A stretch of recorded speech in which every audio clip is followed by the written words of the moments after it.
Hey, what's up YouTube? Andrew Rooney here. I'm a full-time drummer and drum teacher here in Auckland, New Zealand, and I'm very excited because today we have Now, this is a really old pick for John Sample.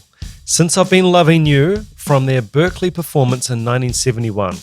He said here, I think you'll really like it. It's a bootleg, so the sound isn't quite as clean as Madison Square Garden, but you won't care. Here's the link. John, thank you so much. And apologies that this has taken so long. So just to kind of explain myself a little bit here, I ended up just getting pretty swamped, pretty snowed under with Patreon requests. I got a lot, which is a great problem to have. The other issue was that there were a lot of Led Zeppelin requests in there, and a lot of Led Zeppelin stuff gets blocked. So I've been trying to space them out a little bit. And with that said, you should definitely check out my reaction playlist because there is a whole bunch of Led Zeppelin in there. I've also done a video on why I think John Bonham is such a great drummer. I put a lot of effort into that, so I'd really appreciate it if you check it out and give me some feedback on it. And as I say, plenty of the Led Zeppelin stuff does get blocked, but it is available for the patrons. So I'm just looking over here at the Patreon list. There's Kashmir 1994. That one got blocked in some countries. Out on the Tiles, Moby Dick 1973. In My Time of Dying studio version, Moby Dick 1972. And I think there might have been a few others floating around as well. But yeah, the hit rate, not so great with Led Zeppelin stuff. But hey, let's all join hands and pray to the gods of the YouTube algorithm that this one gets through and you get to enjoy it with me. So John Sample, this one's for you, man. Since I've Been Loving You, and it's a bootleg, I'm excited. Let's check it out.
So we've got a slow bluesy 12/8 going on here, and it is absolutely beautiful.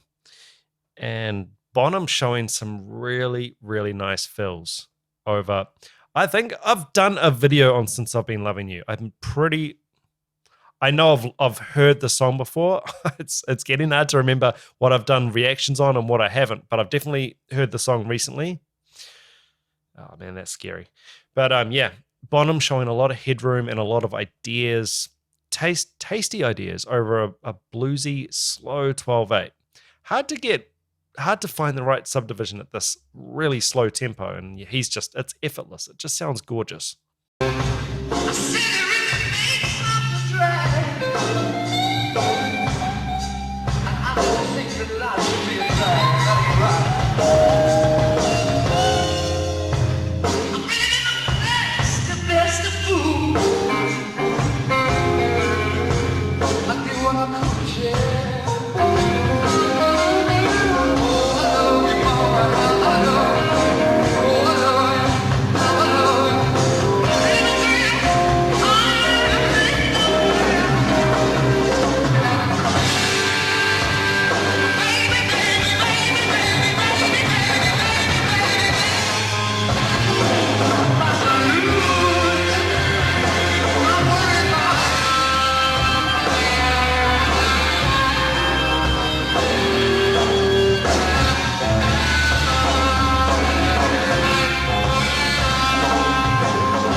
I do wonder how they've recorded this. When they say bootleg, is it the engineer did a sneaky little mix on the side? I don't know. It's too... the crowd weren't bringing anything in 1971 capable of capturing this kind of audio, I don't think. Could be wrong, but I doubt. And this is just such a great vehicle, obviously, for Jimmy Page to launch off into some amazing blues solos.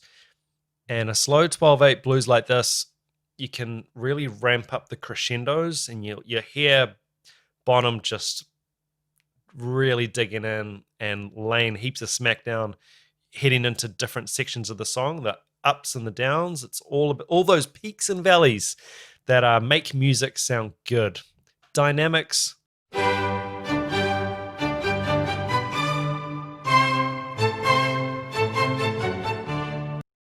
And we've somewhat lost it in today's digital age. Everything's kind of very flatline perfect a lot of the time, but this is a lot of tension and release, and the song breathes. It's great. Tell me.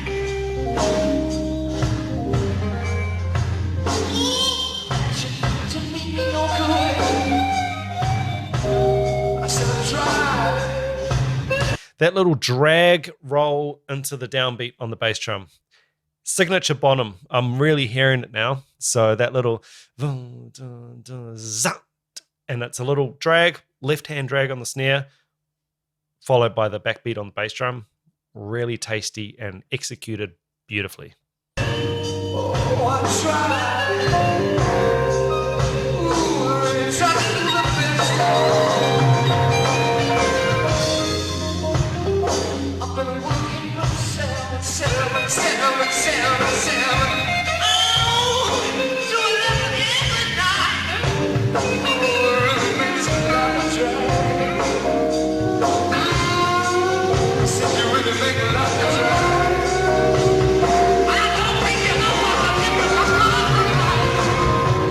The other thing they do is, I'm going to back this up. Sorry to keep stopping it. But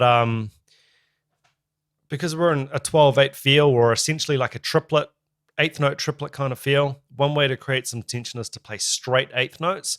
And I was waiting for him to do it, and he did it right there going into that next section of the song. Just play that again, and we'll just listen out for the straight eighth notes over the triplet feel.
Wow, that is quite an outlandish fill. I mean, let's be respectful, but this is 1971.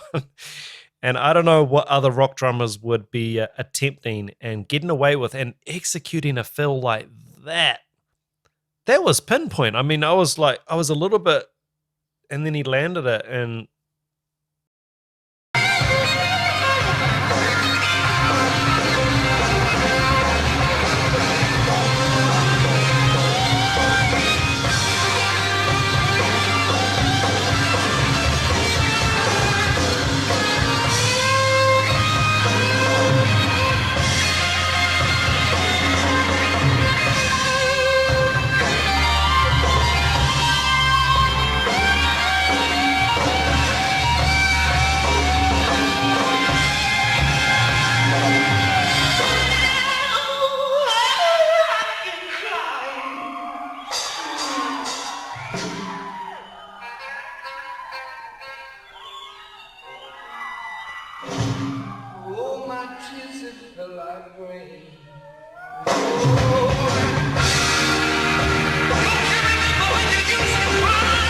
This is what it sounds like when a band's not on the grid.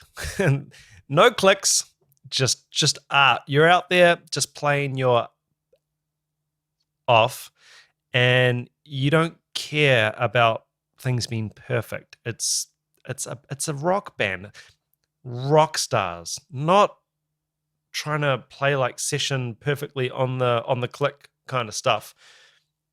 Big pause, eye contact, bam, back into it. Or maybe at this point, no eye contact needed. Just pause, bam, straight back in. Crazy good. And it just creates so much emotion. There's so much more emotion in this kind of stuff. For me, maybe I'm old, but it's just so real and organic.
I think we should call this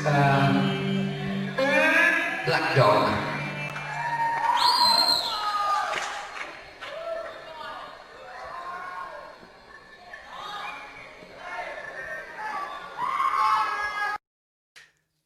So, who was there?